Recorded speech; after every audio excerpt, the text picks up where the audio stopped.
Hello, I'm Clayton Birch, State Superintendent of Schools. The State Social Studies Fair has always been one of my favorite events.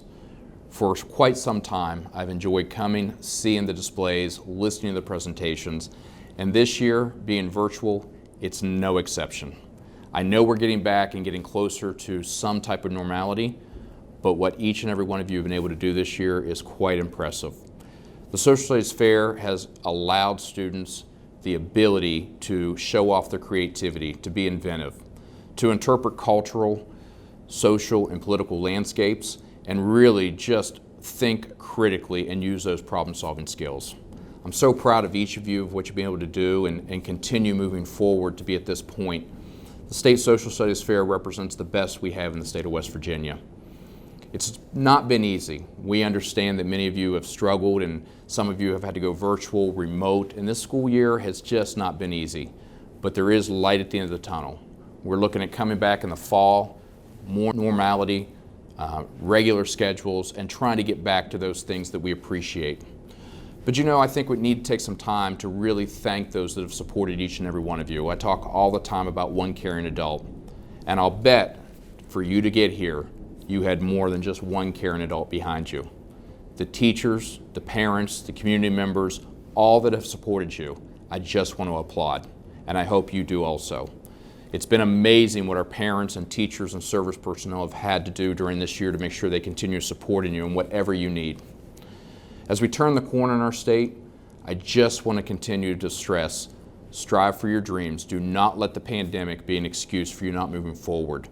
I think each and every one of you are moving forward and excelling despite the pandemic. I'm so proud of each and every one of you. Congratulations. Thank you. Thank you, Superintendent Birch.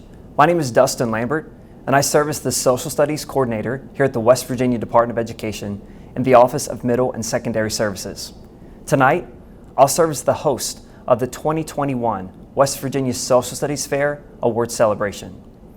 We are honored to have you join us here tonight as we celebrate our students and their exploration of history, culture, sociology, economics, and much more in the creation of their projects.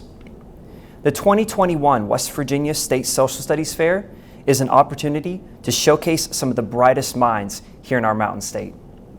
63 projects were submitted and evaluated by a panel of judges to determine the top presentations from the elementary school, middle school, and high school categories and divisions of competition. I want to take this time to celebrate and thank all of the participants who entered a project.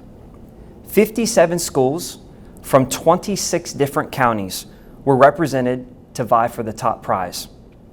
I'm confident each student has learned so much through this process and has a stronger historical and cultural understanding of world events. You should all be very proud of the enormous amount of work and dedication you have shown through this process. And now, I present the award-winning projects for the West Virginia State Social Studies Fair. First, the elementary division.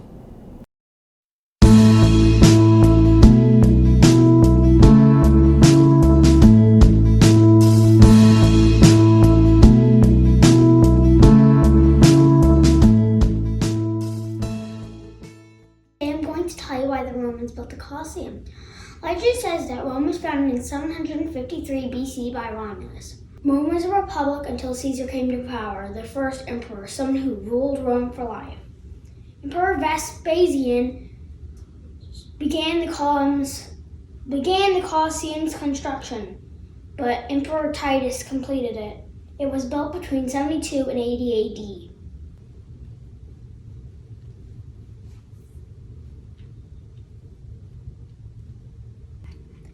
As you can see in my 3D model, you can see all the underground tunnels that they used for the Colosseum.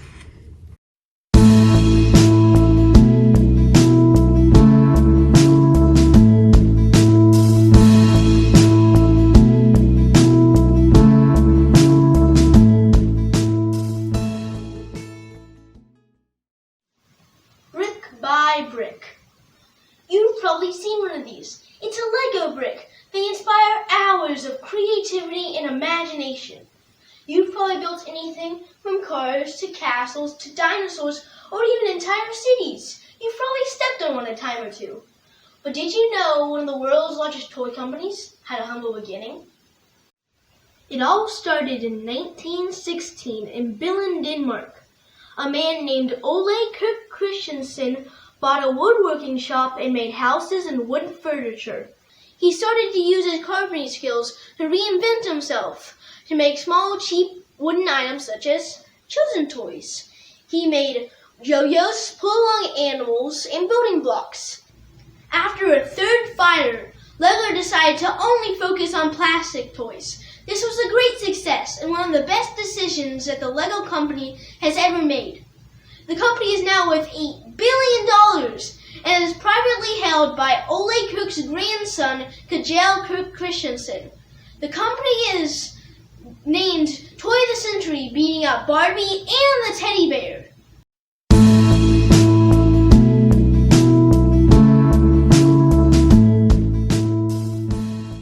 Hi, this is my project named The Black Plague vs. Coronavirus. Did you know that the popular kids song Ring Around the Rosie is actually about the Black Plague? I chose to wear my plague doctor costume because I thought it was fitting since we're going through a pandemic right now. My purpose. When the coronavirus started, I think myself and a lot of people were scared and wondering how serious it may get. I've heard the saying, we study history so we don't repeat past mistakes, such as being prejudiced against certain groups. My essential questions. What are the similarities and differences between the Black Plague and coronavirus? How do the causes and rate of spread compare? How do the symptoms and treatments compare? And what can we learn from the Black Plague as we deal with coronavirus? Perhaps one of the most important lessons we can learn from the past is perspective. Even if coronavirus lasts 6 more years with 3 million people dying annually, the death toll will be nowhere near what the world experienced during the Black Plague. We should be thankful for science and medicine and continue working together to slow the spread. By studying the Black Plague of the 1300s, we can try to make better decisions about our economy and make sure fear doesn't cause us to repeat past mistakes. Congratulations to our elementary school winners. Those were amazing projects. Now let's announce the winners from our middle school division.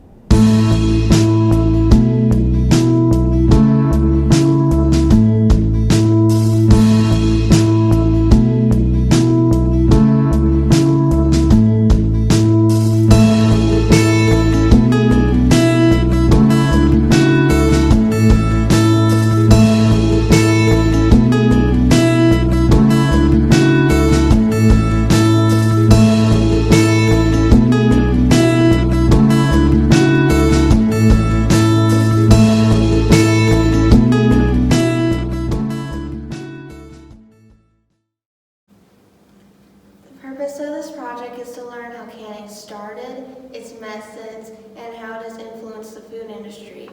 Communities have preserved foods through drying, smoking, sugaring, and freezing, and salting for hundreds of years, but the ability to safely store foods in glass and metal containers only goes back to the early 1800s.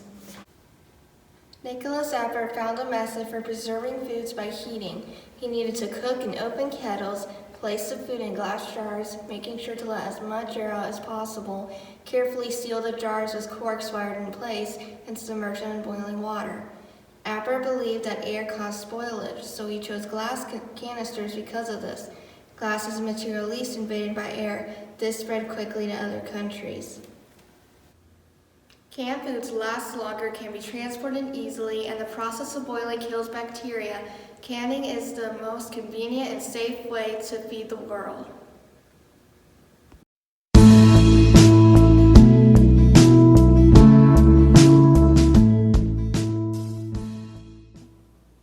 Hello, the title of my project is Service Dogs Helping Veterans with PTSD. I chose this project because I want to be a psychologist when I'm older, and because I had a great uncle that had PTSD, and I always wondered if he did apply for a service dog, that he would have led to a better life. After war, 5 to 20% of veterans develop PTSD. 20 veterans die from suicide because of PTSD every day. Post-traumatic stress disorder is a disorder in which someone has trouble recovering or experiencing after experiencing a tragic event. 500,000 service dogs are currently on duty across the U.S. And of those 500,000 service dogs, 19% of them are specifically trained to help people cope with their PTSD symptoms. Studies have shown that service dogs do help veterans with PTSD and save their lives.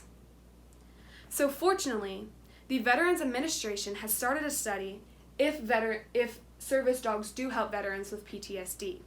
If they do find that they do help, then they will start funding even more money to this amazing program.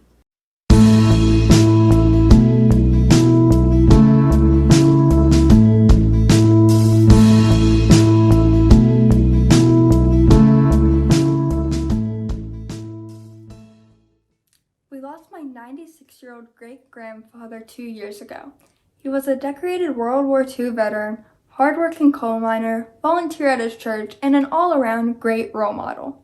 He left behind 11 grandchildren and 26 great-grandchildren. Of these 26 great-grandchildren, 7 of them have been removed from their homes because their parents are addicted to opioids. My great-grandfather was a model citizen. If this can happen to his family, it can happen to anyone. Experts refer to these children as opioid orphans. What does the future hold for my 7 younger cousins and the other children affected? What is currently being done to help them? And what are the next steps we need to take as a state to help solve this problem? These are the questions that my project will address. A recent study shows that West Virginia is severely behind in the number of mental health professionals to serve students. According to the study, West Virginia needs 1,600 more professionals to adequately serve the number of students. My hope is that these initiatives are successful so that this vicious cycle can be broken. I want to spread awareness of this issue and do my part so that my 7 younger cousins and the other impacted children can get the help that they deserve. My great-grandfather didn't deserve the pain of seeing his family impacted like this, and hopefully future generations won't have to. Congratulations, middle school award winners. Incredibly fascinating projects. Thank you. And finally, here are the winners from our high school division.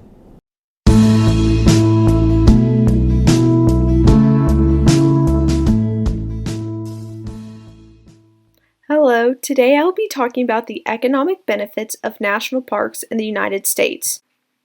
National parks in the United States attract many visitors as it is a staple for American culture as it shows different types of landscapes and environments.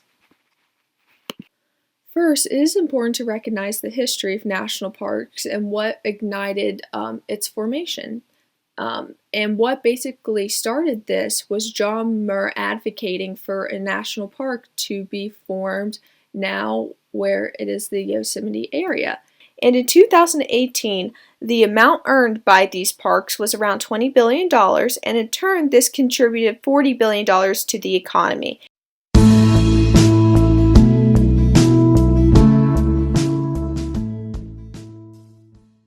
I did my project on the Battle of Blair Mountain, and as I was trying to find a topic that was significant to today and had a lot of action, I kept coming across the mine wars.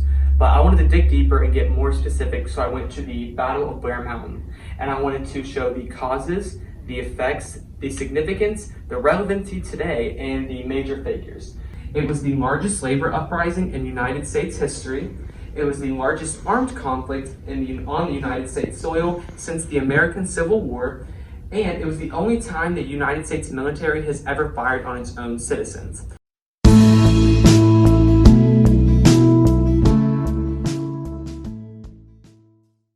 Renaissance man, Leonardo da Vinci's extraordinary influence on our world.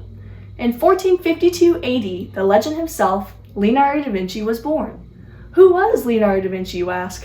Well, he was an influential engineer, artist, architect, anatomist, physicist, chemist, theologist, and so much more. This timeline showcases many major events leading up to, during, and after Leonardo da Vinci's life. You can see that he has accomplished many feats, such as being accepted into the Painters Guild of Florence and being asked by the King of France to come work for him. Leonardo da Vinci traveled all over Italy, from Florence to Milan to Rome, and everywhere he went, he gained a lot of scientific knowledge which he used in his innovations. Without Leonardo da Vinci, our world would be a very different place. Imagine a society without cars, airplanes, or even realistic paintings. This bleak and medieval world would be our reality today if it wasn't for the brilliant mind of Leonardo da Vinci. Congratulations again to all of our award winners, our honorable mentions, and all of our participants. These projects have been remarkable, educational, and awe-inspiring. Your families, teachers, and friends are very proud of the hard work and dedication you put into each project to be a part of the Social Studies Fair. You too should be very proud of your accomplishments. After witnessing the award-winning entries tonight, I am certain that success is ahead of each of you and for the state of West Virginia. I encourage you to keep asking tough questions, keep exploring history, and keep studying the wonders of our world. You're on the road to great success. Thank you all. Good night.